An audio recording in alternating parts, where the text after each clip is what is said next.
Assalamualaikum warahmatullahi wabarakatuh. Alhamdulillahi haqqa hamdih.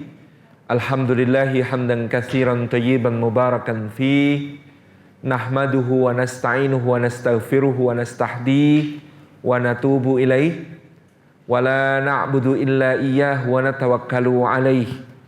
Allahumma fasalli wa sallim wa barik ala sayyidina wa habibina wa syafi'ina wa maulana Muhammad wa ala alihi wa ala ashabihi wa dhurriyyatihi wa man sara ala nahji wa sanna bi sunnatihi wa ihtada bi hadiyi wa man tabi'ahum bi ihsanin ila yaumil liqa'i rabbih. Hadratal mukarramin yang kami hormati, Bapak Wakil Wali Kota Tidore Kepulauan, para forum komunikasi pimpinan daerah dari Bapak Kajari, Bapak Kapolres, Bapak Komandan Dandim, Bapak Dandim, Bapak staf ahli Wali Kota, dan seluruh jajaran keluarga besar pemerintah Kota Tidore Kepulauan, para tamu undangan, hadirin hadirat sekalian yang dimuliakan oleh Allah Subhanahu wa taala. Takdim juga untuk guru kami Ustadz Umar beserta seluruh warga Kota Tidore Kepulauan yang saya begitu sampai di room diajak berkendara ke Kota Tidore langsung takjub pada rapi dan bersihnya. Masya Allah, ini sudah menunjukkan satu bagian dari peradaban yang tinggi dan sejarah yang panjang. Tadi Bapak Jamaluddin juga menceritakan kepada kami bagaimana warisan sejarah yang agung dari Tidore sejak masa para sultan, khususnya yang dulu sudah kami sangat kenal adalah Sultan Nuku Muhammad Amiruddin, juga kemudian bagaimana Sultan Tidore pada masanya menjadi pembuka pintu bagi Republik Indonesia untuk dapat mempersatukan wilayah Nusantara Timur termasuk wilayah Papua. Sebuah kebanggaan bisa berada di Tidore pada hari ini dan sebuah kesyukuran kepada Allah berjumpa dengan ahli waris sejarah agung di Tidore. Hadirin dan hadirat yang dimuliakan oleh Allah Subhanahu wa taala, sedemikian pula akan datang tamu agung kepada kita bulan Ramadan yang kita nanti-nantikan. Setiap habis Ramadan, tentu suasana Ramadan itu seperti sesuatu yang menjadi oase di tengah perjalanan hidup kita selama setahun yang mungkin dipenuhi dengan rutinitas, dipenuhi dengan aktivitas yang padat, kerja-kerja yang melelahkan. Dan Ramadan sebagaimana salat 5 waktu, sebagaimana hari Jumat adalah wakfah, terminal perhentian kita untuk menyambungkan diri dengan Allah Subhanahu wa taala. Seperti gadget kita, handphone kita perlu diisi ulang baterainya, perlu disambungkan sinyalnya. Maka demikian pula lah kita di setiap wakfah itu. Dalam harian di sholat 5 waktu kita diajak untuk hayya 'alas shalah dan hayya 'alal falah, menuju kepada sholat, ketersambungan dengan Allah Subhanahu wa ta'ala, menuju kepada kemenangan, karena sesungguhnya dengan salat itulah kita dijaga oleh Allah dari perbuatan keji dan mungkar. Kalau salat subuhnya khusyuk, dari subuh sampai duhur terjaga dari keji dan mungkar, terjaga kehormatan kita, terjaga kebaikan kita. Demikian pula dari duhur sampai ke asar, terjaga dari keji dan mungkar. Terus begitu siklusnya. Maka di setiap pekan kita menemui wakfah yang bersifat mingguan berupa hari Jumat. Karena kita ini insan, kita ini manusia. Dalam kata insan itu terkandung kata unsun, artinya jinak, lembut. Tetapi juga ada kata nausun, artinya dinamis, terus bergerak.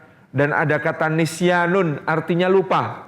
Maka setiap Jumat kita diingatkan untuk bertakwa kepada Allah, untuk senantiasa menjadi orang-orang yang menjalankan perintah Allah, menjauhi larangannya, berhati-hati di setiap langkah kehidupan, menjadi orang yang merasakan pengawasan Allah, menjadi orang yang selalu ingat janji kehambaan kita kepada Allah, menjadi orang yang selalu melakukan introspeksi muhasabah, menjadi orang yang senantiasa bermujahadah, berjuang untuk mengistiqomahkan amal dan mengikhlaskan niat.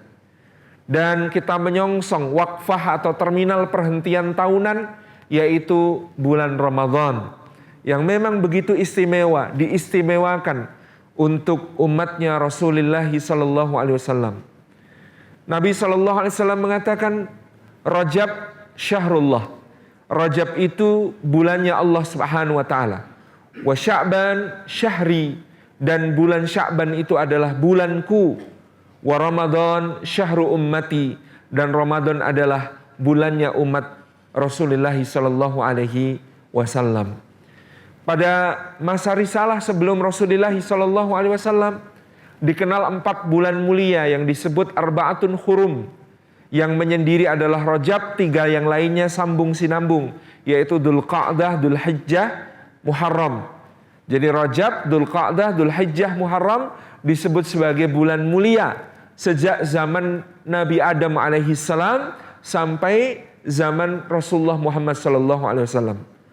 Lalu Allah menganugerahkan khusus untuk umatnya Rasulullah Muhammad sallallahu alaihi wasallam adalah bulan Ramadan sebagai sayyidus syuhur, sebagai penghulu segala bulan. Sebab bulan Ramadan itu dimuliakan Allah karena Al-Qur'anul Karim. Dan memang Al-Qur'anul Karim ini sumber segala kemuliaan. Sebagaimana Allah Subhanahu wa taala sebutkan dalam suratul Anbiya ayat yang ke-10, Laqad anzalna ilaikum kitaban fihi dzikrukum. Sungguh benar-benar telah kami turunkan kepada kalian sebuah kitab yang menjadi sumber kemuliaan bagi kalian. Maka bulan diturunkannya Al-Quran menjadi bulan yang paling mulia. Itulah bulan Ramadan. Malam di mana Al-Quran turun dari sisi Allah ke langit dunia disebut Lailatul Qadar, menjadi malam yang paling mulia, lebih baik daripada 1000 bulan. Malaikat yang membawa wahyu Al-Quran menjadi malaikat yang paling mulia, itulah Sayyiduna Jibril alaihi salam. Rasul yang kepadanya diturunkan Al-Quran menjadi nabi yang paling mulia, itulah Rasulullah Muhammad sallallahu alaihi wasallam. Kota tempat turunnya Al-Quran, kota Makkah dan kota Madinah menjadi tempat-tempat yang paling mulia di muka bumi. Dan demikianlah orang yang dia menyandarkan diri kepada Al-Quran, orang yang di dalam dirinya dia menjaga dan mencoba untuk terus mengamalkan Al-Quran, maka dia juga akan menjadi yang paling mulia. Sampai-sampai karena kemuliaan Ramadan dan keberkahan yang luar biasa di dalamnya, dalam Musnad Ahmad disebutkan Sayyiduna Musa alaihi salam itu cemburu kepada umatnya Rasulullah sallallahu alaihi wasallam, bahkan sangat berkeinginan bisa menjadi bagian dari umatnya Muhammad sallallahu alaihi wasallam karena adanya keagungan Ramadan. Rasulullah sallallahu alaihi wasallam bersabda kepada para sahabatnya ketika tiba Ramadan, "Ja'akum Ramadan syahrun mubarak." Datang kepada kalian Ramadan, dialah bulan yang penuh dengan keberkahan. Kata berkah menurut para ulama adalah ziyadatul khairi fi kulli hal, bertambahnya kebaikan di setiap keadaan. Karena mukmin itu kemuliaannya bukan pada keadaan yang sedang dialaminya, tetapi tanggapannya terhadap keadaan tersebut. Bukan nikmat atau musibahnya, tetapi syukur dan sabarnya menghadapi kedua jenis ujian Allah Subhanahu wa ta'ala tersebut. Maka bulan Ramadan bulan yang dipenuhi keberkahan, berkah baik dalam segala halnya. Dia menjadi nikmat yang luzum wa thubut, tetap dan terus melekat, nama wa ziyadah, bertambah meluas, berkembang, dan dia menjadi nikmat yang sa'adah. Di dalamnya terdapat kebahagiaan yang luar biasa bagi hati yang beriman. Maka dalam sebuah hadis, meskipun didhaifkan oleh sebagian ulama, tetapi mereka mengatakan ini adalah bagian dari fadhailil a'mal. Dikatakan, man faraha bidukhuli Ramadan harramallahu jasadahu ala niran. Siapa yang berbahagia ketika masuk bulan Ramadan, maka Allah haramkan jasadnya dari sentuhan api neraka. Sekedar berbahagia dengan datangnya Ramadan, itu adalah sebuah nikmat dari Allah, keutamaan dari Allah. Bahkan Allah Subhanahu wa taala menjadikannya sebagai tanda-tanda keimanan. Orang yang beriman pasti bahagia dengan kedatangan Syahrul Mubarak, bulan yang dipenuhi dengan keberkahan. Karena dikatakan oleh Nabi sallallahu alaihi wasallam, tuftahu fihi abwabul jannah, dibuka di dalam bulan Ramadan itu pintu-pintu surga. Sehingga kita merasakan hawa sejuk surgawi menyapa kita selama Ramadan, membuat kita bersemangat melakukan amal-amal saleh. Sejujurnya saja, hampir tidak ada suasana seperti di bulan Ramadan, di bulan-bulan lain, di mana semangat ibadah kita menggebu dan berlipat-lipat. Adakah di bulan lain semangat kita sholat berjamaah seperti ketika di bulan Ramadan? Tidak. Adakah di bulan lain semangat kita untuk qiyamul lail, mendirikan sholat malam seperti ketika Ramadan? Sulit. Adakah di bulan yang lain semangat kita bersedekah, mengeluarkan harta untuk kebaikan seperti ketika di Ramadan? Susah. Adakah di bulan yang lain kita bisa mengkhatamkan Al-Quran, bukan cuma sekali, ada yang 2 kali dengan tadarus di masjid, 3 kali dan seterusnya di luar bulan Ramadan? Hampir mustahil. Tapi itulah Ramadan. Tuftahu fi abwabul jannah, dibuka di dalamnya pintu-pintu surga, dan kita merasakan suasana surgawi itu. Tentu bagi hati-hati yang beriman. Wa tughlaqu fihi abwabul jahim, dan ditutup di dalam bulan Ramadan itu pintu-pintu neraka. Bahkan orang yang terbiasa bermaksiat pun biasanya di bulan Ramadan mereka tahu menghormati bulan tersebut dengan mengatakan, libur dululah maksiatnya. Nanti setelah Ramadan lanjut lagi liburnya. Diharapkan kan begitu, yang lanjut lagi liburnya. Di bulan Ramadan bahkan tempat-tempat untuk bermaksiat juga tahu diri. Sebagiannya menutup atau membatasi jam, gitu ya. Wa tughlaqu fihi abwabul jahim, ditutup pintu-pintu neraka sehingga suasananya menjadi tidak kondusif untuk bermaksiat.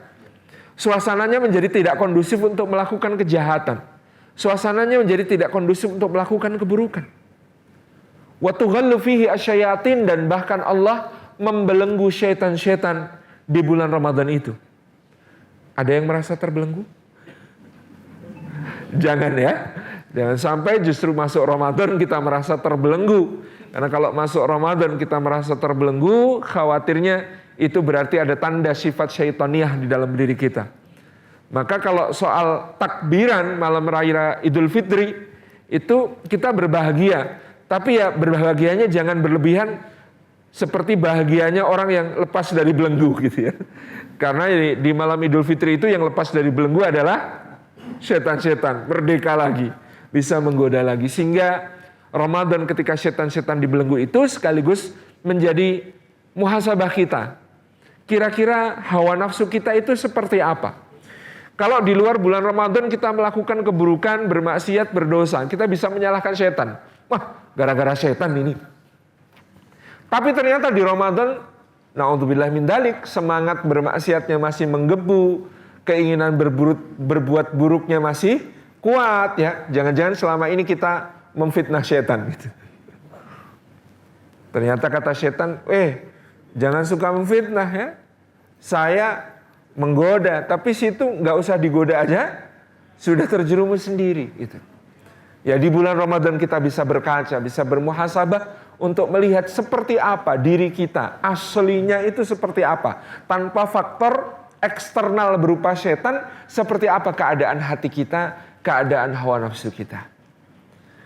Inilah sebuah bulan yang seluruh amalan-amalan sunnah oleh Allah Subhanahu wa taala di dalamnya dinilai pahala seperti amalan-amalan wajib di bulan-bulan yang lain. Karena memang amalan wajib itu pahalanya jauh lebih tinggi, tak terkejar oleh amalan sunnah berapapun. Maka jangan sampai ada kita ini salah memprioritaskan ya, semangat mengamalkan yang sunnah tapi yang wajibnya lalu ketinggalan. Ada kawan saya ya, cerita, saya itu kalau duha semangat Ustaz, karena keutamanya begini. Tapi kalau subuh kok lemes ya. Nah itu namanya pakai sabuk nggak pakai celana, saya bilang gitu. Karena ya yang wajibnya itu yang lebih afdal. Amalan wajib itu seberapapun ya amalan sunnah yang mau kita gantikan untuknya tidak akan mampu mengejar karena saking besarnya nilainya yang dari amalan-amalan fardu tersebut. Jadi kalau bulan Ramadan, amalan sunnah kita pun dinilai oleh Allah setara amalan wajib. Adapun amalan wajib dilipat gandakan oleh Allah Subhanahu wa taala pahalanya dari 10 kali lipat sampai tak terbatas. Terserah kepada Allah Subhanahu wa taala. Di dalamnya pula Allah mengampuni dosa-dosa hambanya, membersihkan, melaundry semua dosa-dosa kita sampai bersih, sampai suci kembali bagi orang-orang yang melaksanakan siam dengan imanan wahtisaban ataupun melaksanakan qiyam, tarawih juga dengan imanan wahtisaban, dengan iman dan penuh pengharapan serta bermuhasabah kepada Allah Subhanahu wa taala. Man shoma ramadhana imanan wahtisaban ghufir lahu ma taqaddama min dambih. Siapa yang berpuasa Ramadan dengan penuh iman dan ihtisab, maka Allah Subhanahu wa taala ampuni segala dosanya yang telah lalu. Demikian pula dengan qiyamnya, maqama ramadhana imanan wahtisaban ghufir lahu ma taqaddama min dambih. Inilah kesempatan bagi kita semua bahkan untuk memperpanjang umur ibadah kita kepada Allah dengan meraih misalnya mendapatkan Lailatul Qadar yang khair min alfi syahr, lebih baik daripada 1000 bulan. Kata Imam An-Nawawi, lebih baik dari 1000 itu ya lebih baik dari 1000 itu tidak ada batasnya. Artinya ya tidak cuma 1000, jauh lebih banyak daripada 1000 dan itu sampai tak terbatas bagi orang-orang yang mendapatkan keutamaannya. Maka menyambut Ramadan yang begitu besar nilainya bagi seorang mukmin di sisi Allah, para sahabat dan Rasulullah sallallahu alaihi wasallam ini senantiasa mempersiapkan Ramadan dengan sangat serius.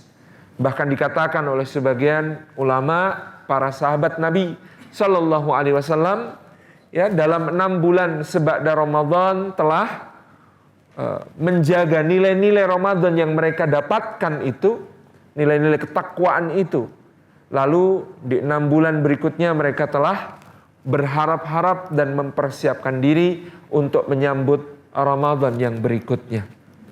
Persiapan Nabi SAW dan para sahabat untuk menyambut Ramadan biasanya semakin intensif, semakin menjadi sangat gegap gempita ketika sudah memasuki bulan Rajab, terlebih-lebih di bulan Sya'ban, untuk menyambut Ramadan yang Allah Subhanahu wa taala memanggil, ya ayyuhalladzina amanu kutiba alaikumus syiyam kama kutiba alal ladzina min qablikum la'allakum tattaqun.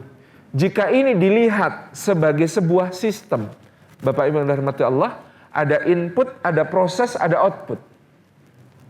Inputnya adalah wahai orang-orang yang beriman.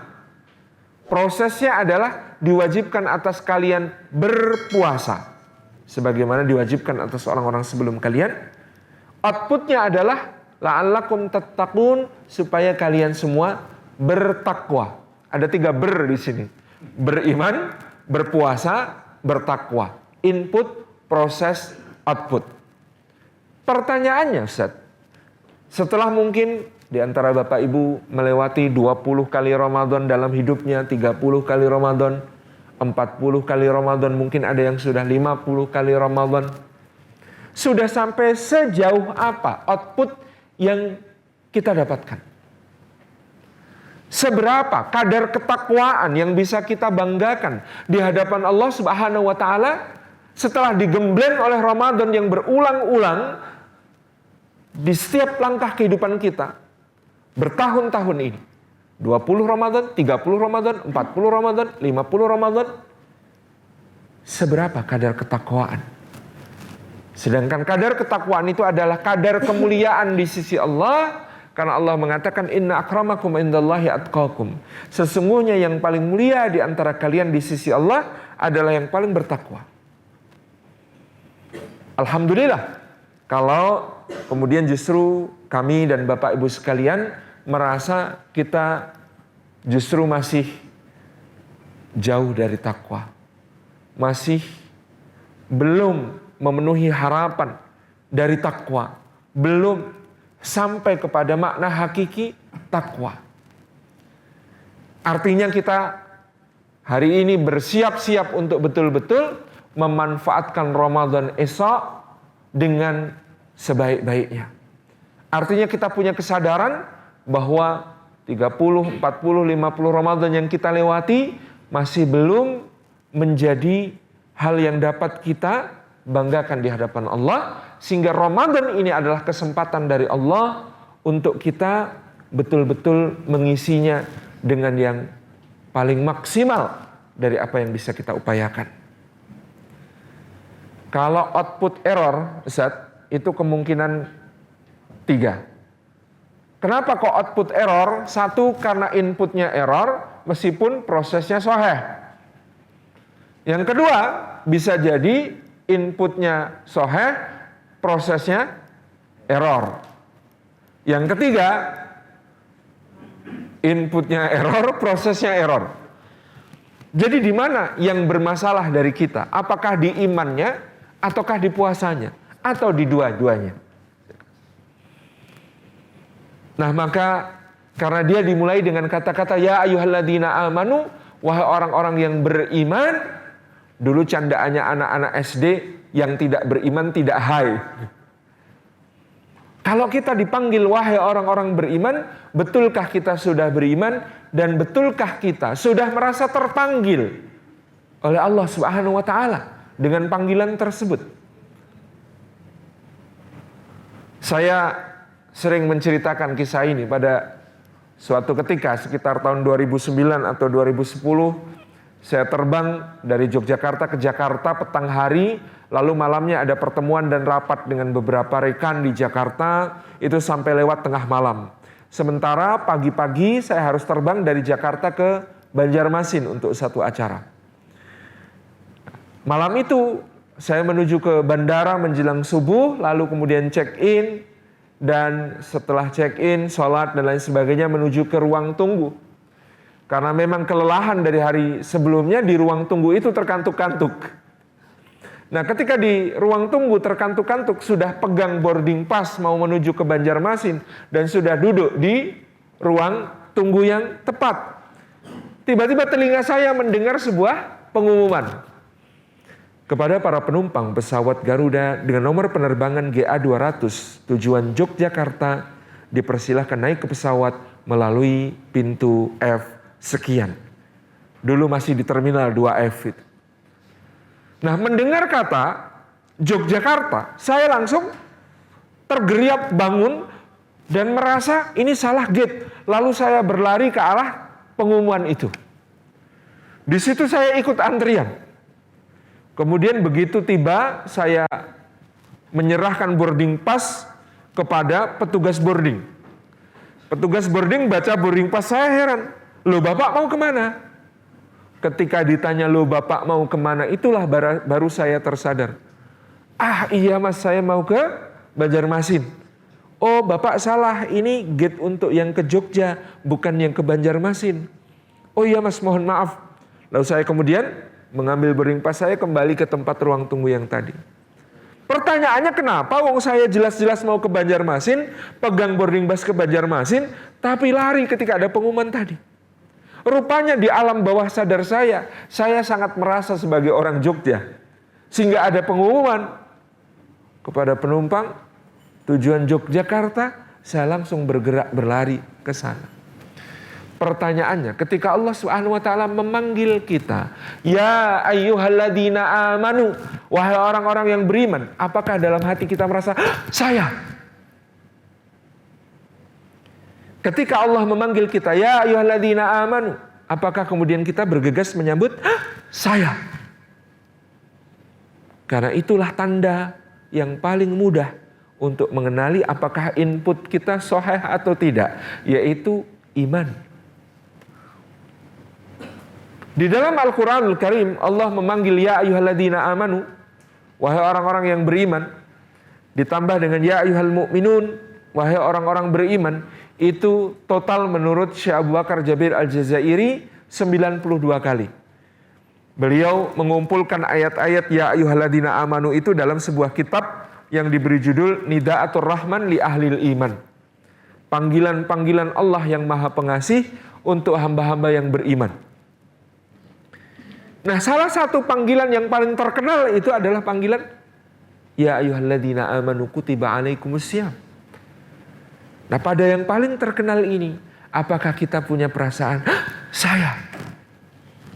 Ini Allah memanggilku, yang menciptakan aku memanggilku, yang memberi rizki kepadaku memanggilku, yang mengatur segala urusanku memanggilku, yang menjaga dan memeliharaku memanggilku, yang menguasai segala tentang diriku memanggilku. Apakah kita sudah pada perasaan itu? Karena kalau dipanggil Pak Wali Kota, dipanggil Pak Wakil Wali Kota di kantor ini, kita bergegas-gegas. Wah, dipanggil kita. Kalau dipanggil Pak Gubernur, kita juga langsung bergegas menuju dermaga. Apalagi dipanggil Presiden. Kita mempersiapkan diri dengan sangat serius untuk menghadap. Bagaimanakah kita dengan panggilan Allah? Ya ayyuhalladzina amanu, wahai orang-orang yang beriman. Maka menyongsong panggilan Ramadan itu, ya ayyuhalladzina amanu, ini memang betul-betul memerlukan persiapan ruhaniyah terutama. Baru nanti ketika dikatakan kutiba alaikumussyam, maka kita juga memerlukan persiapan ilmu. Agar puasa kita sahih, agar prosesnya sahih, agar hasilnya sahih. Pertama-tama terhadap panggilan ya ayyuhalladzina amanu, wahai orang-orang beriman. Bagaimana Rasulullah Sallallahu Alaihi Wasallam dan para sahabat mempersiapkan dirinya untuk memenuhi panggilan berpuasa yang agung ini. Jadi dalam menyambut Ramadan ini ada persiapan ruhaniyah yang pertama. Persiapan ilmu yang kedua. Persiapan jasadiah atau fisik yang ketiga. Dan bahkan persiapan iqtisadiyah atau persiapan finansial ekonomi yang keempat.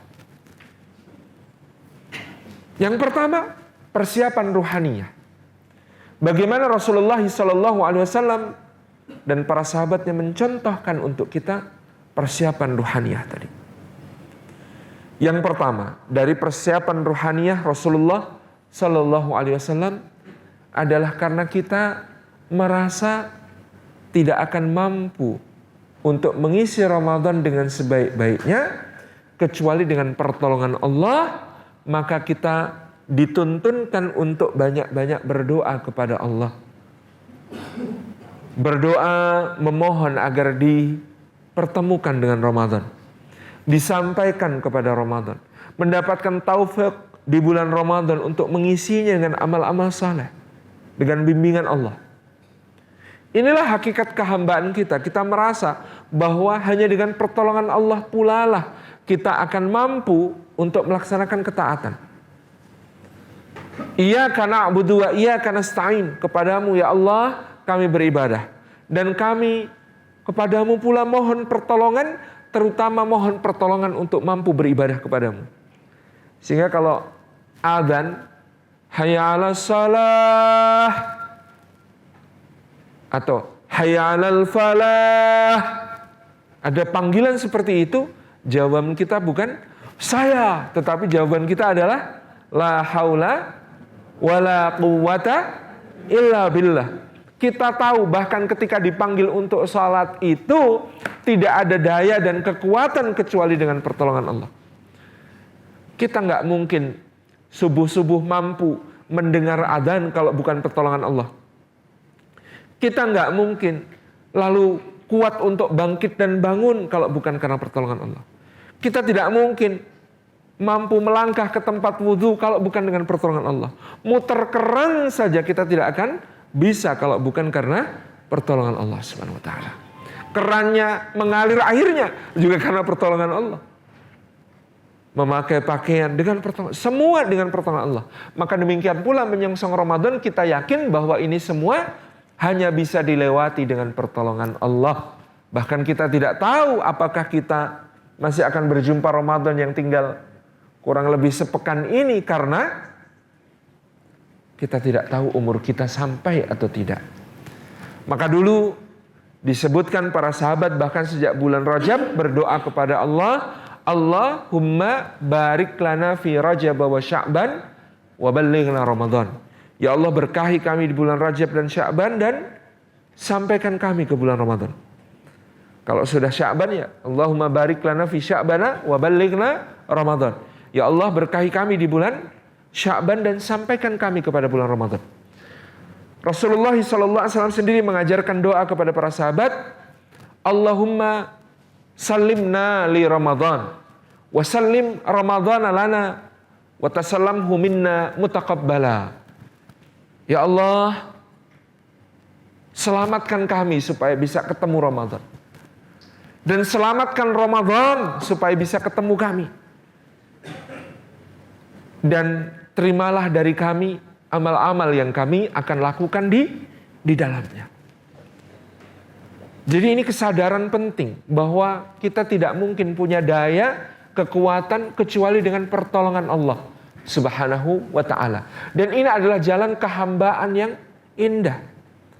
Allah itu zat yang apabila kita merasa lemah di hadapannya yang maha kuat, maka dia yang akan menguatkan kita. Apabila kita merasa hina di hadapannya yang maha mulia, maka dia akan memuliakan kita. Apabila kita merasa bodoh di hadapannya yang maha berilmu, dia yang akan membuat kita pandai. Apabila kita merasa fakir, miskin di hadapannya yang maha kaya, maka dia yang akan mengkayakan dan mencukupi kita. Apabila kita merasa berdosa di hadapannya yang maha pengampun, maka dia yang akan mengampuni dosa-dosa kita. Inilah menurut Imam An-Nawawi makna hadis, inni 'inda dhanni 'abdi bi, aku di sisi prasangka hambaku kepadaku. Siapa yang merasa lemah dan yakin Allah maha kuat, Allah menguatkannya. Siapa yang merasa bodoh dan yakin Allah maha berilmu, Allah yang memandaikannya. Siapa yang merasa hina, yakin Allah maha mulia, Allah memuliakannya. Dan siapa yang merasa lemah dan yakin Allah maha kuat, Allah yang menguatkan. Siapa merasa fakir dan Allah maha kaya, maka Allah pun mencukupi dan mengkayakannya. Maka kita memulai persiapan ruhani Ramadan justru bukan dengan menepuk dada, justru bukan dengan merasa pasti, tetapi dengan merasa memerlukan pertolongan Allah. Inilah setting mental, setting ruhani kita yang harus kita tegakkan untuk bisa menyongsong Ramadan. Yang kedua, dari persiapan-persiapan Rasulullah SAW menyambut Ramadan, kata ibunda kita Aisyah adalah beliau sudah mulai memperbanyak puasa pada bulan-bulan menjelang Ramadan. Di Rajabnya, lebih-lebih di Sya'bannya. Dalam hadis riwayat Imam Al-Bukhari dan Imam Muslim, muttafaqun alaih, dikatakan oleh ibunda kita Aisyah radhiyallahu anha, tidak pernah Rasulullah SAW berpuasa sebulan secara penuh sempurna tanpa jeda kecuali di bulan Ramadan. Dan tidak kulihat beliau lebih banyak berpuasa kecuali di bulan Sya'ban. Artinya di luar bulan Ramadan yang puasa beliau paling banyak adalah di bulan Sya'ban. Dalam riwayat Muslim ada tambahan, seakan-akan beliau berpuasa pada bulan Sya'ban semuanya kecuali beberapa hari saja. Yang menunjukkan Rasulullah mulai melatih dirinya untuk berpuasa bukan cuma dalam makna fisik, tapi dalam memaknai puasa kita supaya puasa kita nanti di Ramadan sudah digas di gigi 3. Di gigi satunya di bulan Rajab mungkin, kemudian Sya'ban, Ramadan sudah kecepatan tinggi. Karena menurut Imam Al-Ghazali puasa itu bertingkat-tingkat. Ada puasanya awam. Kalau kita masih pada derajat ini, puasanya awam, berarti untuk sampai Ramadan nanti bisa lebih baik, perlu digas menuju level-level berikutnya. Puasa awam itu, kata Imam Al-Ghazali, puasa menahan diri dari segala yang membatalkannya secara zahir. Tidak makan, tidak minum, tidak melakukan jima suami istri, gitu ya. Ditahan betul semua syahwatnya, itu awam. Maka dia harus dibawa ke puasa yang lebih tinggi derajatnya, yaitu puasanya khawas. Puasanya orang khusus, yaitu dengan cara mempuasakan seluruh anggota badan yang lain. Matanya berpuasa, telinganya juga berpuasa, lisannya juga berpuasa, tangannya juga berpuasa, kakinya juga berpuasa. Sampai pada level berikutnya, kata Imam Al-Ghazali, adalah puasa yang khawasul khawas, setinggi-tingginya puasa, bukan cuma pembatalnya dihindari, bukan cuma seluruh anggota badan diajak puasa, tapi juga bahkan pikiran dan hatinya. Dijaga untuk senantiasa berzikir, ingat kepada Allah, tidak pernah lepas dari zikrullah, dijaga untuk senantiasa berprasangka kepada Allah baik, berprasangka kepada sesama manusia baik, ya, untuk senantiasa optimis menyongsong masa depan, untuk senantiasa positive thinking. Ini adalah khawasul khawas. Nah, Rasulullah SAW sudah merintis puasa ini untuk kemudian menyiapkan puasa yang sampai pada derajat khawasul khawas di bulan Ramadan. Yang ketiga dari persiapan Rasulullah SAW menuju kepada Ramadan adalah memperkuat interaksi dengan Al-Quranul Karim. Memperkuat interaksi dengan Al-Quranul Karim karena Al-Quran adalah satu kesatuan dengan puasa di bulan Ramadan. Dua-duanya akan menjadi pemberi syafaat di sisi Allah. Ya, puasa dan Al-Quran, kata Nabi Sallallahu Alaihi Wasallam, menjadi dua pemberi syafaat kelak di hari kiamat di hadapan Allah. Puasa berkata kepada Rabbnya Jalla Jalaluh, ya Allah, sesungguhnya hambamu ini telah kutahan dia dari segala syahwatnya di siang hari, maka ya Allah, ampuni dia, jauhkan dari api neraka, masukkan ke dalam surga. Demikian puasa berkata kepada Allah. Sementara Quran berkata kepada Allah Subhanahu wa taala, ya Allah, hambamu ini dulu di bulan Ramadan, di malam hari, kutahan dia dari kantuknya, dari tidurnya. Ku bawa dia ke dalam kenikmatan bertadarus, kenikmatan bertilawatil Quran, menegakkan salat qiyamul lail dengan membaca ayat-ayat Al-Quran. Maka ya Allah, ampunilah dia. Selamatkan dari api neraka, masukkan ke dalam surga. Ini yang dikatakan dua amal saleh ini, puasa dan Al-Quran, kepada Allah. Dia menjadi pembela kita semua di hadapan Allah. Maka karena bulan Ramadan besok kita akan intens berinteraksi dengan Quran yang oleh Allah disebut di ayat ke-185 surat Al-Baqarah, Syahrul Ramadan alladzi unzila fihi al-Quran hudal linnasi wa bayyinatin minal huda wal furqan faman syahida minkumus syahra falyasum. Kata Allah Subhanahu wa taala, bulan Ramadan, bulan yang di dalamnya diturunkan bagian permulaan dari Al-Qur'anul Karim untuk menjadi petunjuk bagi manusia, penjelasan atas petunjuk itu, dan untuk menjadi furqan yang bisa membedakan yang hak, yang batil, yang benar, yang salah, yang baik, yang buruk, yang halal, yang haram, yang terpuji, yang tercela, dan kekuatan bagi orang beriman untuk memilih yang benar, yang hak, yang baik, yang terpuji, yang halal, dan meninggalkan segala yang batil, keliru, buruk, haram, tercela. Jadi di bulan Ramadan kita akan berinteraksi dengan sangat intens. Seharusnya dengan Al-Quranul Karim, maka perlu dipersiapkan sejak sekarang. Bulan Ramadan yang lalu ibu-ibu berapa kali khatam Al-Quran? 1, 2, Masya Allah. Bapak-bapak berapa Pak? Nah kalau tahun lalu belum khatam, Ramadan ini targetnya khatam. Yang sudah khatam 2 kali mungkin bisa ditingkatkan. Tapi caranya nggak bisa mendadak Ramadan ujuk-ujuk langsung rajin ngaji. Harus dimulai dari sekarang, kita mulai untuk kemudian akrab-akraban dengan Al-Quranul Karim. Ada yang tanya, Ustadz gimana sih caranya supaya khatam? Cara bacanya gimana? Kalau mau membagi waktunya, ya Ramadan itu katakanlah 30 hari, maka bisa setiap hari 1 juz, maka akan dapat 30 juz selama 30 hari. Jangan diganti dengan juz strawberry atau juz mangga. Tapi juz Al-Quran.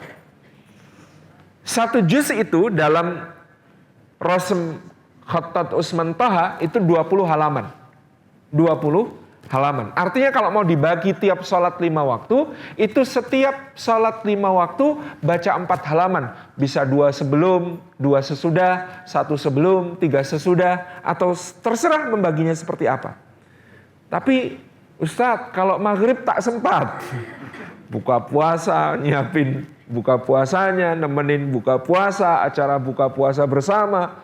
Maghrib itu sulit. Maka jatahnya maghrib dibagi untuk ba'da tarawih dan ba'da subuh.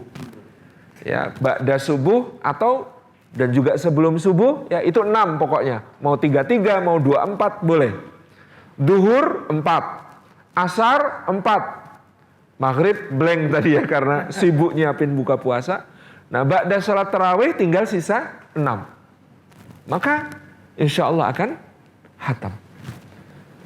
Kalau biar nggak terlalu mengerikan, subuh 3 halaman, 3 lembar, 3 lembar itu 6 halaman. Ya, duhur 4 halaman alias 2 lembar, asar 2 lembar, ba'da tarawih atau ba'da isya 3 lembar. Dah cukup, insya Allah akan khatam. Bagaimana kita sekarang? Kan memulai ya intensitas untuk berakrab-akrab dengan Al-Quran. Ada yang tanya, Ustadz mana yang lebih utama? Khatam tapi nggak ngerti yang dibaca apa? Atau kita baca dengan artinya tapi nanti tidak khatam, Ustadz? Programkan dua-duanya. Yaitu khatamnya tetap gitu ya, karena setiap hurufnya 2 hasanat. 10 hasanat setiap hurufnya. Kalau dia lancar bacanya ma'as safaratil kiramil bararah. Kalau tidak lancar bacanya ya tak ya. Terbata-bata membacanya dapat 2 pahala. Pahala membaca dan pahala belajar. Masya Allah. Sayang kalau dilewatkan. Nah, sedangkan tombuati itu maca Quran angan-angan sak maknane. Kata Opik kan membaca Quran dengan memahami maknanya. Yaitu bisa dijadwalkan misalnya di sela istirahat di kantor. Baca terjemah atau tafsir Al-Quran gak perlu banyak-banyak. Sehari cukup 1-2 halaman. Cukup, insya Allah. Yang penting difahami betul maknanya. Ini. Jadi yang ketiga Rasulullah, Quran. Yang dipersiapkan untuk menyongsong Ramadan. Yang keempat, istighfar. Persiapan menyongsong Ramadan yang sangat penting itu adalah juga istighfar, bertaubat, mohon ampun kepada Allah. Kenapa? Karena yang menghalangi kita dari melakukan amal saleh itu seringnya adalah dosa-dosa kita. Kenapa kok mata kita susah diajak untuk buka mushaf Al-Quran, untuk baca Al-Quran, tapi kalau nonton drama Korea betah berjam-jam gitu? Mungkin karena memang ada dosanya sehingga dia diajak untuk yang baik, yang mulia, susah. Kenapa kok telinga kita lebih suka dengerin gosip daripada dengerin majelis taklim? Mungkin ada dosanya. Kenapa kok kaki kita itu kalau lewat tempat maksiat kayak otomatis mau belok gitu? Mungkin karena ada dosanya. Kenapa kok tangan kita kalau ada hal-hal yang buruk yang untuk dilakukan itu rasanya gatel pengen langsung melakukannya? Karena ada dosanya. Kenapa kok mulut kita untuk bicara yang baik-baik itu rasanya nggak nyaman, tapi untuk mengumpat, mencela, menghina, berbohong, bergunjing ringan? Karena ada dosanya. Dosa itulah yang menghalangi kita dari melakukan amal soleh. Jadi dosa itu untuk diri kita menghalangi amal soleh, ke atas kepada Allah menghalangi doa-doa, dari Allah turun ke kita menghalangi rezeki. Komplit penyakitnya dosa itu. Sayyidina Ali bin Abi Thalib mengatakan, sesungguhnya Al-Quran ini hanya ingin mengatakan kepada kalian bahwa penyakit kalian adalah dosa-dosa dan obatnya adalah taubat. Obatnya adalah istighfar. Imam Sufyan Ats-Tsauri bercerita, saya pernah gara-gara satu dosa saya lakukan 40 malam saya nggak bisa tahajud. 40 malam nggak bisa qiyamul lail. Karena terhalang dosa. Ada seorang datang kepada Imam Hasan Al-Basri rahimahullah ta'ala. Ya Imam, lo katanya maksiat itu menghalangi rezeki. Lo saya dulu waktu gak maksiat itu kok ya pendapatannya pas-pasan. Tapi sekarang saya demi mungkin ketemu rekanan bisnis ya, ada maksiatnya, pakai mungkin icip-icip khomer untuk keakraban dan lain sebagainya. Kok ternyata sekarang malah tender lancar, ya, omset naik, ya, revenue meningkat. Ya. Itu berarti hadisnya nggak terbukti ya Imam, kata orang itu kepada Imam Hasan Al-Basri. Imam Hasan Al-Basri tersenyum kemudian bertanya, saudara, semalam sholat malam apa tidak? Kata orang itu, ya ndak. Kata Imam Hasan Al-Basri, Allah itu terlalu maha pemurah. Dunia ini tidak bernilai meski sehelai sayap nyamuk di sisi Allah. Jadi kalau ada orang melakukan dosa kok terus rezekinya diputus, set gitu, tidak ada manusia tersisa, kata beliau. Tidak ada manusia tersisa. Karena orang semuanya berdosa. Tapi hukuman yang paling mengerikan, diputus rezeki yang paling mengerikan dari Allah itu ketika Allah tidak lagi mau bermesra-mesra dengan kita. Tempat Allah bermesra-mesra paling mesra itu dalam qiyamul lail. Maka kalau Allah tidak membangunkan engkau untuk qiyamul lail, jangan-jangan Allah tidak suka untuk bermesraan denganmu. Masya Allah. Jadi dosa ini penyakit yang bukan cuma akibat di akhirat, tapi akibat di dunia. Bahkan dosa itu suka ngundang temennya. Kalau kita sudah melakukan satu dosa itu rasanya tidak lengkap tanpa dosa yang lain. Saya tanya ke teman di Bali yang dia punya kenalan yang suka makan babi guling panggang rame-rame itu. Itu babi itu gimana cara nyembelihnya? Nggak disembelih Ustaz. Kalau disembelih keluar darahnya, dagingnya nggak enak. Oh begitu. Jadi caranya bagaimana? Tusuk kepalanya pakai besi panas. Biar darahnya nggak keluar. Karena kalau darahnya keluar nggak enak. Begitu pula anjing, itu kalau dimakan, itu jangan sampai disembelih darahnya keluar. Karena dagingnya akan seperti karet sandal saja. Dia harus masukin karung, dipukul sampai mati. Terus langsung dimasak. Iya. Oh begitu. Terus ya makan daging babi atau anjing itu nggak enak Ustaz kalau nggak minum tua. Oh memang dosa satu itu ngajak dosa yang lain. Sudah makannya daging babi, tak pikir itu disembelih gitu. Ternyata kalau disembelih nggak enak. Oh iya. Jadi memang harus bangkai bentuknya gitu. Terus temennya harus homer gitu. Jadi dosa satu itu ngajak yang lain gitu. Kalau kita yang sederhana ya biasanya bohong yang satu itu nggak cukup gitu. Kalau bohong satu harus ditutupi bohong yang lain lagi gitu. Dan seterusnya. Jadi dia dosa ini bukan cuma masalah di akhirat, dia masalah di dunia. Tadi menghalangi dari ketaatan di diri kita, dan kita mungkin protes, saya sudah berdoa ya Allah kok nggak dikabul-kabulkan. Lah wong jalannya kamu sumbat dengan dosamu, ya. Doamu tidak sampai kepada Allah. Ya, di dalam dosa itu ada doa, selisihnya S. Itu kesumbat, S-nya itu sumbat gitu ya. Jadi dosa itu doa ditambah S. S-nya itu adalah sumbat. Doanya nggak bisa sampai kepada Allah kalau banyak dosanya gitu. Demikian pula karunia Allah dari atas itu nggak bisa sampai kepada kita karena juga tersumbat oleh dosa. Subhanallah. Ini merepotkan dosa ini. Maka kata bunda kita Aisyah radhiyallahu anha, tuba liman wajada fi kitabihi indallahi istighfarun katsira. Sangat beruntung orang yang kelak mendapati di sisi Allah ada catatan amalnya itu istighfarnya di situ banyak. Kalau selevel Rasulullah sallallahu alaihi wasallam yang dosanya sudah diampuni, maksum pula, dijaga dari dosa, dosanya sudah dijamin diampuni yang sudah terjadi maupun yang belum terjadi.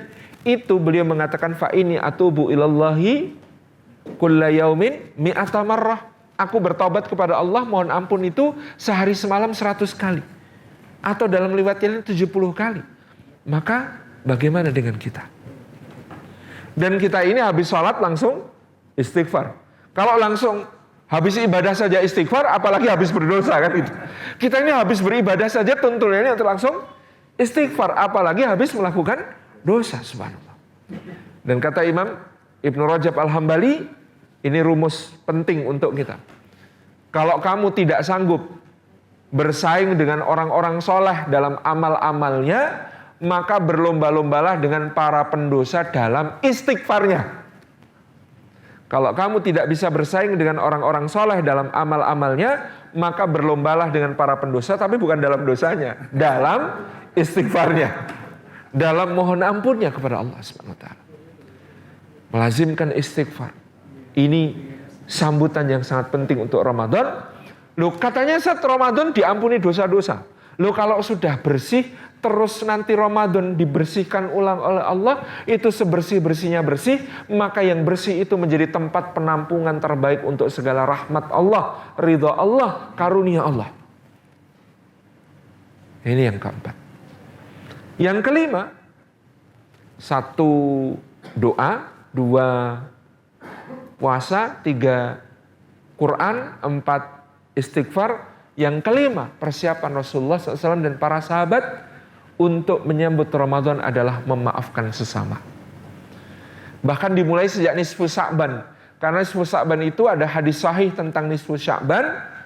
Rasulullah SAW bersabda, di malam nisfu Sya'ban Allah mengampuni semua makhluknya kecuali 2 jenis. Allah mengampuni semua makhluk di nisfu Sya'ban kecuali 2 jenis. Jenis pertama, orang yang musyrik, mempersekutukan Allah. Jenis kedua, orang yang bertengkar dengan saudaranya dan belum saling memaafkan. Masya Allah. Jadi repot ini kalau belum saling memaafkan ketika masuk Ramadan. Karena Ramadan itu dibersihkan dosanya oleh Allah adalah dosa-dosa kita kepada Allah. Adapun hak-hak Adam, hak-hak sesama manusia, itu harus kita tuntaskan secara terpisah. Maka penting untuk kita memaafkan, untuk kita memberi maaf ya. Kok saya lebih menekankan memberi maaf daripada minta maaf. Minta maaf itu otomatis, tapi kadang-kadang memaafkan itu tidak mudah. Maka Quran itu lebih banyak memerintahkan, memuji dan menjanjikan pahala tidak terbatas itu untuk yang memberi maaf. Diperintahkan khudil afwa wa'mur bil urfi wa'arid 'anil jahilin. Maafkanlah, perintahkan yang ma'ruf, berpalinglah dari orang yang jahil. Dipuji wal kadhiminal ghaidha wal 'afina 'anil nas, orang-orang yang mampu menahan amarah dan memaafkan sesama manusia. Dijanjikan pahala tak terbatas. Faman afa wa aslaha fa ajruhu 'ala Allah. Siapa yang memaafkan dan mendamaikan dan memperbuat baik, maka pahalanya tak terhingga di sisi Allah. Karena kalau kita belum memaafkan itu, kita sendiri yang rugi dan repot. Kadang-kadang kita memaafkan bukan karena dia layak diberi maaf, tapi karena kita yang tidak layak mikirin dia terus. Orang dia nggak pernah mikirin kita. Orang yang belum memaafkan itu lebih tersiksa daripada orang yang belum diberi maaf. Ketemu yang belum diberi maaf santai saja. Yang belum memaafkan jadi bad mood. Makan bareng yang belum dimaafkan, makan enak sekali. Ada gohu, ada colo-colo. Ada segala macam. Popeda, ya. Segala macam ikan. Enak dia makan. Tetapi yang belum memaafkan, lihat yang belum dimaafkan makannya enak, dia jadi gak enak. Malam yang belum dimaafkan, tidurnya gak kepikir. Yang belum memaafkan, gelimbang-gelimbung. Kok dia gak minta maaf ya? Mosok saya harus bilang, kamu tuh minta maaf sama saya. Gengsi, begitu. Semalaman jadi gak tidur. Berangkat ke masjid saja jadi masalah. Apalagi kalau yang belum dimaafkan imamnya. Tak jadi sholat berjamaah, males. Itu imamnya punya salah sama saya, belum saya maafkan gitu. Repot gitu ya. Jadi kenapa tuntutannya itu memaafkan? Karena dulu ada cicitnya Rasulullah SAW, namanya Sayyidina Ali Zainal Abidin bin Husain bin Ali bin Abi Thalib. Itu dia menyaksikan bagaimana ayahandanya Sayyidina Husain dan seluruh keluarga besarnya dibantai di Karbala. Dia satu-satunya anak lelaki yang selamat karena masih kecil. Nah, ketika kemudian dia beranjak dewasa, ternyata semua orang yang terlibat di pembunuhan Sayyidina Husain itu terkena bala. Ada yang dari pejabat tinggi tiba-tiba dicopot jabatannya jadi orang biasa. Ada yang dari dulu orang kaya raya tiba-tiba jatuh bangkrut. Ada orang yang dulu berkuasa tiba-tiba jadi buronan. Ada orang yang dulu kaya raya tiba-tiba banyak utang. Macam-macam. Itu semua ternyata oleh beliau ditampung di Madinah. Beliau yang kemudian menanggung kehidupan mereka. Maka orang-orang bertanya, apakah engkau tidak punya dendam wahai cicit Rasulullah Sallallahu Alaihi Wasallam? Ini orang yang membunuh ayahmu, ini orang yang menyakiti keluargamu, tapi sekarang malah engkau tampung mereka. Kau berikan kebaikanmu kepada mereka. Kata beliau, dendam itu seperti kita menenggak racun ke mulut kita sendiri, tapi kita berharap orang lain yang mati. Glek, glek, glek. Mati kamu, glek, glek, glek. Mati kamu. Kata beliau begitu. Jadi maka memaafkan ini menjadi sesuatu yang sangat penting. Melapangkan hati kita untuk menyambut Ramadan. Jadi ini persiapan ruhaninya. 1, banyak berdoa. 2, mencicil mulai berpuasa. Kata Imam Nawawi, setiap amal utama itu ada rawatibnya. Kalau sholat ada qobliyah, ada ba'diyah. Nah Ramadan itu juga ada qobliyah dan ba'diyah. Kalau ba'diyahnya kita sudah akrab. Puasa 6 hari bulan Syawal. Nah qobliyahnya itu seperti Rasulullah contohkan puasa di bulan Sya'ban. Puasanya bagaimana? Yang sudah terbiasa Senin Kamis silahkan. Yang sudah terbiasa Daud silahkan. Yang terbiasa Ayamul Bid tanggal 13, 14, 15 silahkan. Tapi pada prinsipnya sebenarnya puasanya mutlak. Boleh kapanpun dan seperti apapun. Tiap hari boleh Ustaz. Nanti disisakan hari Syak, hari Mamang, hari terakhir menjelang Ramadan. Di antara hikmahnya kata Imam Ibnu Hajar Al-Asqalani dalam Fathul Bari untuk memisahkan antara puasa yang sunnah dengan puasa yang fardu supaya kita merasakan keagungannya. Nah, kenapa puasa terbaik itu puasa Daud? Karena kalau puasa Daud, sehari puasa sehari tidak itu, kita bisa merasakan nikmatnya puasa sekaligus merasakan nikmatnya tidak puasa. Karena dua-duanya itu ada kenikmatannya.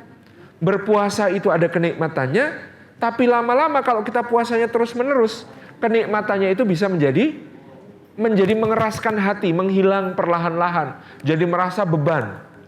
Tapi kalau sehari puasa, besok enggak, Ya, pas enggak itu kita merasakan nikmat. Oh, nikmatnya enggak puasa juga enak. Tapi besoknya ketika puasa kita juga merasakan enak. Buka puasa jadi istimewa dan lain sebagainya. Itu hikmahnya. Jadi 1 doa, 2 puasa, 3 Quran, 4 istighfar, yang kelima memaafkan. Itu persiapan ruhaniah. Bagaimana dengan kedua, persiapan ilmunya? Nah, Bapak Ibu mungkin perlu buka-buka lagi buku tentang fikih puasa agar kita paham syaratnya apa, rukunnya apa, nawaqidnya, pembatal-pembatalnya apa. Agar kita paham lagi apa-apa yang bisa merusak pahalanya, apa-apa yang bisa menjadi keutamaannya, dan apa yang bisa kita optimalkan di dalamnya. Agar kita tidak ragu-ragu lagi, ini batal apa enggak ya? Kalau diinfus batal apa enggak ya? Kalau disuntik, apalagi divaksin, batal apa enggak ya? Ya. Kalau menelan ludah, batal apa enggak ya? Pertanyaannya sering muncul gitu ya tiap bulan. Kalau sudah memasukkan satu suapan ke mulut lalu terdengar adzan bagaimana gitu ya? Dan seterusnya, ini kan pertanyaan-pertanyaan yang selalu muncul, yang perlu kita kaji lagi. Seperti apa yang harus kita fahami secara sahih dalam beribadah puasa. Kemudian juga tentang qiyamul lail, fikihnya seperti apa. Yang sering muncul, Ustadz kalau sudah ikut tarawih di masjid, boleh tahajud gak? Itu kan pertanyaan selalu muncul. Kalau sudah witir, masih boleh sholat malam yang lain gak? Gitu ya. Dan seterusnya. Mana yang lebih afdal, sholat bersama imam di masjid atau di rumah sendiri? Nah misalnya gitu ya. Dan seterusnya. Ini adalah hal-hal yang kemudian sering ditanyakan. Kita perlu kaji seperti apa fikihnya. Termasuk fikih zakat, karena nanti zakat malnya bagaimana, zakat fitrahnya bagaimana, dan seterusnya. Nah, setelah kita membaca ilmunya, kita tentu perlu menyusun program Ramadan besok itu. Agar apa? Agar kita kemudian tertata di dalam melaksanakan ibadah di bulan Ramadan. Karena kalau enggak disusun program dan target, kita ini akan mengalir saja begitu, biasanya akan lewat banyak kesempatan. Tapi kalau dibikin target kita jadi ingat. Meskipun ya, Ustaz nanti kalau bikin target jadi nggak ikhlas. Ikhlas insya Allah. Karena ikhlas itu urusannya menata niat kepada Allah. Memprogram itu menata amal kita. Jadi misalnya bapak-bapak ibu-ibu bikin program Ramadan ini saya sholat 5 waktunya setiap hari saya usahakan berjamaah. Saya setiap habis sholat baca minimal 5 halaman ayat Al-Quran. Saya setiap hari sedekah minimal 5.000 atau 50.000. Misalnya begitu. Semuanya dalam angka 5. Saya setiap minggu paling tidak 5 kali ikut sholat tarawih. Saya dalam sebulan paling tidak 5 kali memberi buka puasa, sedekah takjil, iftar kepada orang lain. Saya selama Ramadan gitu ya. Nah, semuanya diatur dalam angka 5, katakanlah begitu, supaya kita kemudian ingat, ini untuk saya capai targetnya. Selain target dalam bentuk target ibadah, juga boleh mentarget akhlak. Kita punya banyak akhlak buruk, katakanlah begitu. Oh, saya masih kadang-kadang bohong, kadang-kadang ikut bergunjing, kadang-kadang ini, atau kadang-kadang saya masih pemarah gitu. Ramadan ini satu saja, coba apa yang mau dihilangkan, yang paling penting. Saya kayaknya bohong ini yang paling bahaya ini. Udah Ramadan ini fokus menghilangkan bohong. Selama puasa jangan bohong sekalipun. Insya Allah kalau 30 hari dilatih kuat nggak bohong, hari-hari selanjutnya jujur akan terasa lebih ringan. Wah saya ini PR-nya soal gosip Ustaz. Oke, Ramadan ini ngilangkan kebiasaan gosip bergunjing. Unfollow dan blokir akun-akun gosip. Ya, pindah dulu channel TV ke channel yang nggak ada gosip. Channel Mekah sama Madinah ya, saat isinya tilawat tok gitu. Isinya cuma ayat Quran. Kemudian ya menghindari dulu sahabat-sahabat yang kalau ketemu pasti ngajak gosip gitu ya. Itu misalnya pokoknya sebulan ini puasa gosip. Insya Allah lanjut nanti setelah Ramadan jadi ringan untuk tidak bergosip. Apalagi yang buruk dari kita coba hilangkan. Saya pemarah Ustaz. Oke, janji sebulan Ramadan ini jangan marah. Tulis di mana-mana Pak, di print jadi kertas stiker, tulis di dashboard mobil, tempel, jangan marah, bagimu surga. Tempel di cermin di rumah, jangan marah, bagimu surga. Tempel di kamar mandi, jangan marah, bagimu surga. Tempel di dapur, jangan marah, bagimu surga. Tempel di meja makan, jangan marah, bagimu surga. Tempel di meja kantor, jangan marah, bagimu surga. Semua kita tempel, jangan marah, bagimu surga. Targetnya Ramadan menghilangkan sifat pemarah. Jadi target ibadah, target akhlak. Yang ketiga, persiapan jasadiah, persiapan fisik. Kalau Rasulullah tadi sudah membiasakan puasa sebelum Ramadan, karena dengan begitu fisik kita juga terlatih sehingga awal Ramadan itu tidak menghabiskan banyak waktu dan energi untuk menyesuaikan diri, adaptasi. Kadang-kadang kita tidak optimal Ramadan gara-gara awal Ramadan masih harus menyesuaikan badan. Jadi gelimbang-gelimbung, tidur-tidur, banyak ya, mager kata anak sekarang, malas gerak, ya, habis subuh tidur lagi. Nanti siang jadi pusing, ya, mau baca Quran nggak bisa karena pusing, ya. Nanti habis asar tidur lagi, gitu ya. Nah ini nggak habis-habis nanti. Nah maka perlu disiapkan fisik kita sejak sekarang. Jangan sampai pemandangan Ramadan itu, ya, tubuh-tubuh bergelimpangan di masjid setelah sholat duhur. Karena Ramadan tahun kedua Hijriah, Rasulullah dan para sahabat bahkan malah ada di perang Badar, sedang berjuang dengan penuh semangat gitu ya. Jadi jangan sampai ini perang Badarnya tahun 2 Hijriah, korbannya bergelimpangan di tahun 1424 Hijriah gitu ya. 1442 Hijriah gitu. Itu fisik. Terakhir persiapan iqtisadiyah, persiapan finansial, Bapak Ibu rahmati Allah. Artinya budget untuk bulan Ramadan mari kita siapkan sejak sekarang. Jangan nanti kemudian justru menyita pikiran, perhatian tentang apa-apa yang harus kita anggarkan, ya. Kalau belanja mau belanja juga kalau bisa, daripada nanti 10 hari terakhir Ramadan saatnya mengejar Lailatul Qadar malah tawaf di mal-mal gitu ya. Sibuk tawaf di mal-mal itu, bingung nanti, repot nanti. Lebih baik tunaikan belanjanya sekarang, pilihan lebih banyak, ya, diskon sudah dimulai. Terima kasih, saya kira itu untuk mempersiapkan keluarga kita menuju Ramadan. Mudah-mudahan berkah. Insya Allah mudah-mudahan Allah memberi kekuatan kita semua untuk mengisi Ramadan kali ini dengan amal ibadah yang optimal, menjadikan seluruh dosa diampuni, rahmat Allah turun dan dibukakan pintu keberkahan yang seluas-luasnya untuk kita.